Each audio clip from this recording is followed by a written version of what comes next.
Today we're going to look at one of the strangest and most high-profile kidnappings in FBI history. But before we get started, welcome to True Crime with Maneater. If you love all things true crime, including missing person cases, cold cases, and just the strange happenings of the world, you've come to the right place. Be sure to subscribe and turn on alerts so you never miss video upload. Let's get started.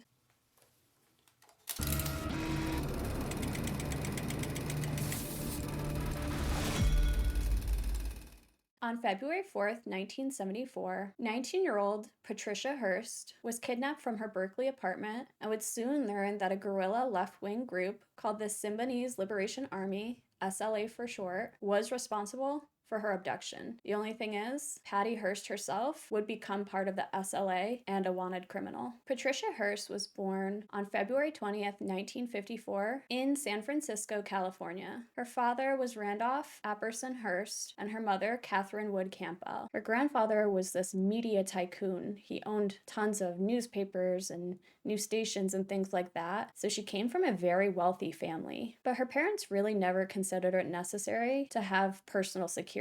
Although they came from a wealthy family, they just didn't view it as necessary. At the time of her abduction, Patty Hearst was a sophomore at Berkeley, and she was studying art history. She had moved in with her fiance, Stephen Weed, in an apartment. Patricia would meet Stephen Weed while they were still in high school. In fact, at one point, he was her teacher. When Patty turned 18, the couple moved in together, and later they would become engaged. The SLA was a small group of militant revolutionaries based in California during the 1970s. The group's motto was "Death to the Fascist, insect that preys upon the life of people." The SLA was first known for their November 6, 1973 assassination of Marcus Foster, the first Black superintendent of schools in Oakland, California. Marcus Foster was working to improve education in Oakland, but because they understood his plan to include mandatory ID cards, the SLA targeted him as a fascist. Foster had initially been in favor of this ID system, but later would withdraw his support. After murdering this man, the SLA basically alienated themselves from the Black Panther Party and other revolutionary groups at the time. Two of the group members would be arrested for Marcus Foster's murder, and at this point, they decided to plan another violent act. The SLA believed in targeting enemies of the people.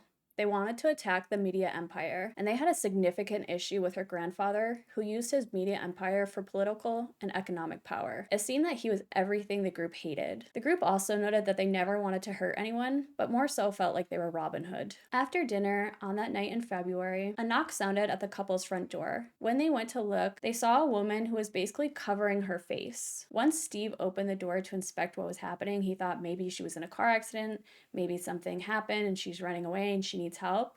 Two men pushed past him and entered the apartment. At this point, they begin attacking him.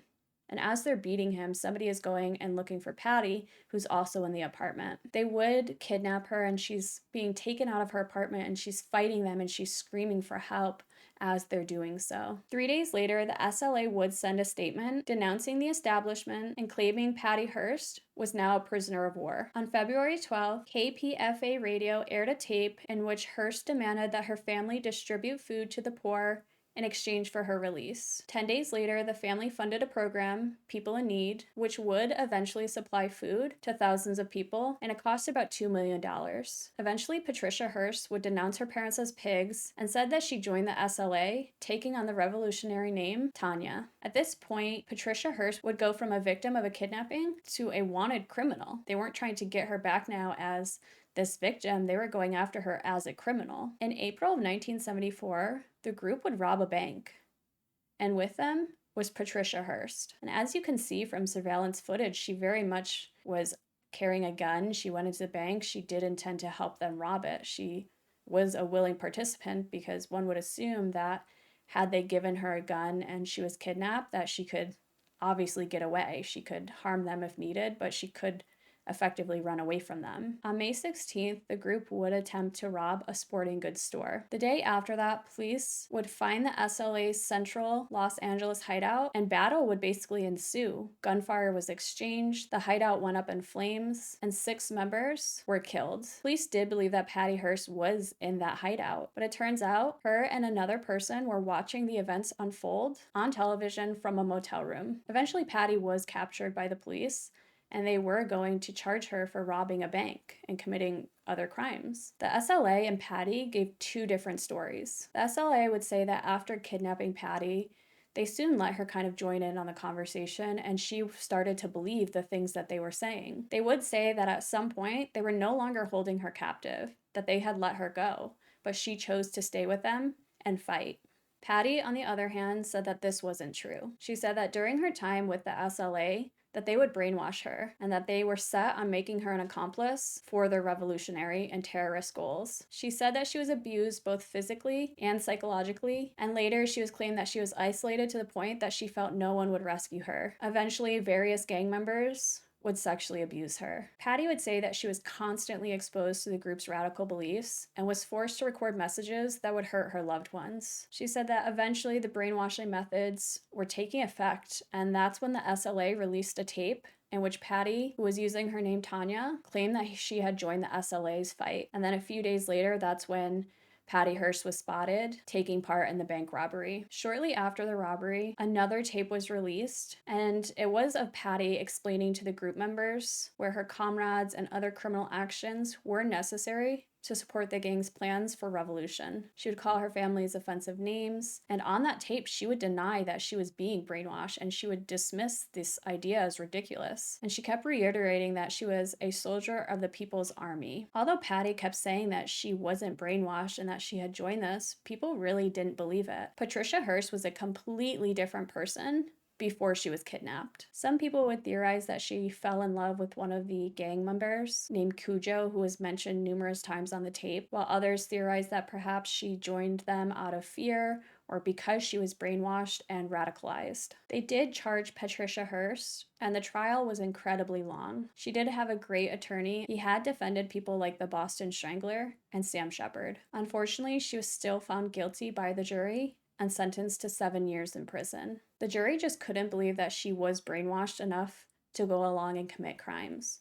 But many people point out today that perhaps she had Stockholm Syndrome. So Stockholm Syndrome is when a person who's dealing with abuse develops positive feelings for their abuser. It is used basically as a coping mechanism to survive that abuse. Patricia Hearst would serve 2 years in prison, but she was later pardoned by Bill Clinton. After being released from prison, she really had a pretty ordinary life.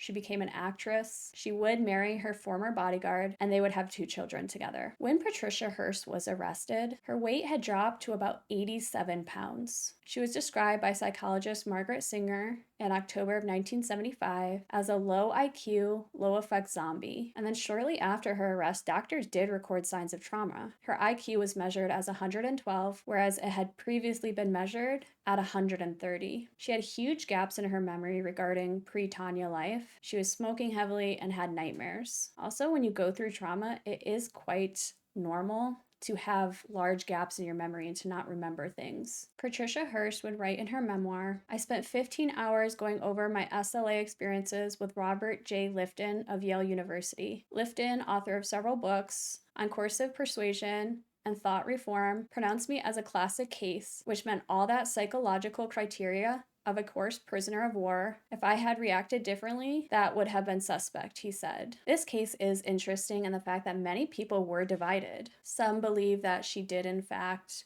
join the SLA after being kidnapped and that she was culpable for her crimes. Others believe that she was very much brainwashed and perhaps had Stockholm Syndrome. I do think it's important to note her psychological state after she was brought in by police. She had lost an incredible amount of weight. She had gaps in her memory. Her IQ had apparently went down at some point. She really wasn't the same person who had been kidnapped. Had she been there on her own free will, one would assume that a lot of the things obviously she was displaying after being caught wouldn't have been there so much. I do find this interesting that the SLA did this because it was a crime of opportunity.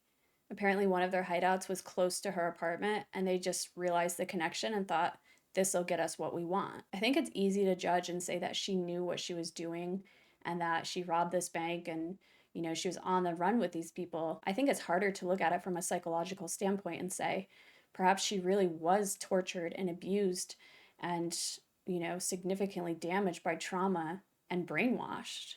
Although it seems like something out of a movie, It is plausible and it does happen. But I would love to know your thoughts on this case. Was Patricia brainwashed?